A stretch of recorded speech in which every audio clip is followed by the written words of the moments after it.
Адам сынбашты үйрөнүш керек. Адам сынбаш керек. 10 жолу жок десе 11-ci жолу барганды билиш керек.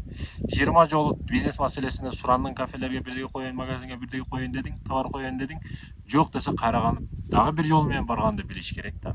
Адам өжөр болуш керек. Адамдар бүгүн таң калам, сумка сатат, окшобой калса болду, бул меники эмес экен деп базардан чыгып кетет да. Жок, сен сумка окшодубу? Памперс сат, памперс сат, носки сат, носки окшодубу? Кийим сат, кийим окшодубу? Продукты сат, айтор толтура түрү менен. Сен дарроо болуп кетет деп ойлобо. Алдыңа долларлар мынтип пачкалап жагып калат, жайнап калат деп ойлобо. Сынбашты үйрөнүш керек. Мына Абиш Кустубаздын шагирти бар эле, Нурсултан Кары, Хайдар Кандык. Сыгылбайт да, ойлонбойт. Чындап ушул адамда мен мындай кээ бир нерселерди алсам болот. Ойлонбойт эч нерсе. Ойлонбоштук, мындай өкүнбөштүк, артты карап өкүнбөштүк нерсеси бар да мунун. Чындыгында ойлонуп, сыгылып, кайгырып бир нерсени чечсе болобу? Силерге суроо да үлкенdeşтер. Болбойт. Айтайын дегеним, бүгүнүңдү жашаганды бил.